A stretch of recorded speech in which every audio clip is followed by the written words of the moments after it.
మీ business ఏదైనా మీ ఊర్లో promotion చేయాలంటే అది సుమన్ టీవీతోనే సాధ్యం. ఇప్పుడే సంప్రదించండి. ముందుగా సుమన్ టీవీ ప్రేక్షకులందరికీ నా నమస్కారాలు. ఈరోజు మన కేంద్ర మంత్రి నిర్మలా సీతారామన్ గారు బడ్జెట్‌ని ప్రవేశపెట్టారు. ఇది ముఖ్యంగా మధ్యతరగతి బడ్జెట్ అని మనం అనుకోవచ్చు. ఇంతకుముందు 3,00,000 వరకు స్లాబ్ వాళ్ళకి జీరో ఉండేది టాక్సేషను. దాన్ని 4,00,000కి చేశారు. తర్వాత 12,00,000 వరకు 10% చేశారు. కానీ దానికి అన్ని ఎగ్జంప్షన్స్ పోతే 12,00,000 వ్యాజ్యములు కూడా ఏమాత్రం కూడా ట్యాక్స్ కట్టక్కర లేకుండా చేశారు. ఇది ఉద్యోగస్తులకు గానీ, వ్యాపారస్తులకు గానీ చాలా ఉపయోగకరమైనటువంటి బడ్జెటు.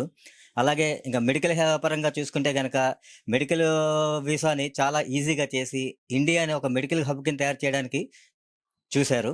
అలాగే క్యాన్సర్ మీద, సర్జికల్ ఐటెమ్స్ మీద టాక్సేషన్స్ అన్నీ కూడా చాలా తక్కువగా చేసి సామాన్యులకి అందుబాటులో తీసుకొచ్చేటటువంటి బడ్జెట్ ఇది.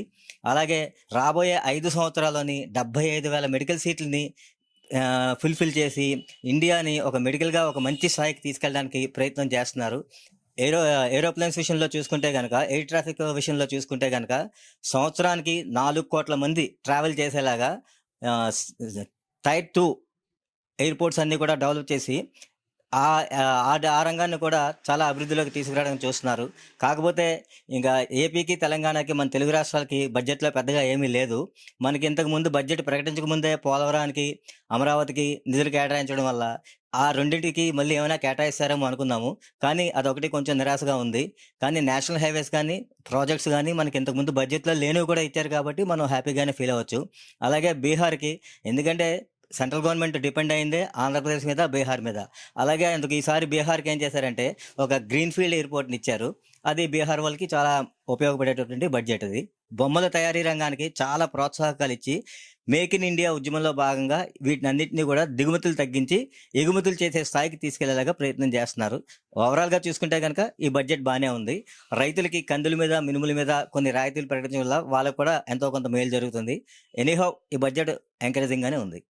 నిర్మలా సీతారామన్ గారు ఏదైతే బడ్జెట్ని అనౌన్స్ చేశారో పూర్తి స్థాయిలో చదువుకున్న విద్యార్థులకు కానివ్వండి, రైతులకు కానివ్వండి, అందరికీ కూడా పూర్తి స్థాయిలో ఈ బడ్జెట్ అనేది పూర్తిగా ఉపయోగపడుతుంది. ఎందుకనంటే ఇప్పుడు చదువుకున్న పిల్లవాళ్ళని మనం ఎంకరేజ్ చేయవలసిన అవసరం ఉంది. దానికి కొంత నిధులు కేటాయించడం, అలాగే రైతులకి అవసరమైంది ఏంటంటే ఎరువులు గట్రా అన్ని అవసరం ఉంటాయి. దాంట్లో కూడా భారీగా కేటాయించడం జరిగింది. అలాగే ఏదైతే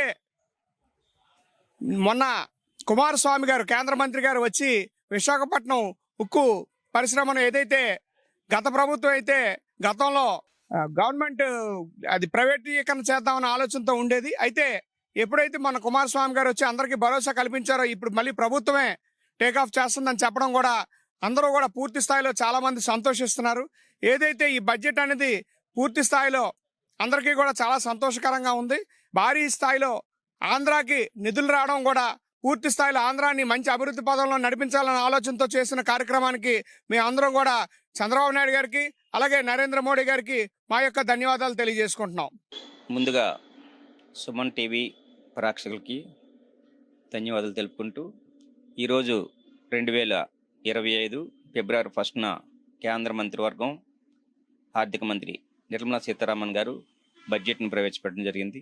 అందులో భాగంగా ముందుగా చెప్పాలంటే మధ్యతరగతి వారికి ఒక మంచి విధానంతో 4 లక్షల నుంచి 12 లక్షలకి ఇన్కమ్ ట్యాక్స్ లేకపోవడం అన్నది అందరికీ 75%, 80%కి అది అందరికీ ఉపయోగకరమైన విషయం అవ్వచ్చు. అలాగే మనకి ఆంధ్రప్రదేశ్లో కొద్దిగా వెనకబడి ఉండడం వల్ల రాష్ట్రంలో రాజధాని అవసరం ఉంది, అలాగే పోలవరం కూడా అవసరం ఉంది. దాని మీద కూడా ప్రత్యేకమైన శ్రద్ధ పెట్టి ఉంటే నిర్మలా సీతారామన్కు మంచి బడ్జెట్ ఇచ్చినప్పటికీ ఇంకా ప్రత్యేకమైన పద్ధతుల్లో బడ్జెట్ని కేటాయిస్తే ఆంధ్రప్రదేశ్కి న్యాయం చేసే పరిస్థితిలో కేంద్ర ప్రభుత్వం కూడా ఉంటుందని నా యొక్క ఆలోచన.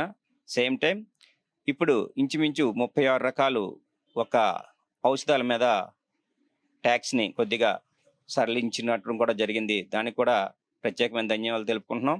అలాగే ఏది ఏమైనా ఆంధ్రప్రదేశ్ని కేంద్ర మంత్రివర్గం కొద్దిగా ప్రత్యేకమైన దృష్టి పెట్టి ఆంధ్రప్రదేశ్ని ఆదుకునే పరిస్థితిలో ఉంటే బాగుంటుందని ఈరోజు కేంద్ర బడ్జెట్లో ఆంధ్రప్రదేశ్కి ఏదైనా న్యాయం జరిగిందా అంటే జరిగిందని అంత గట్టిగా చెప్పలేని పరిస్థితి.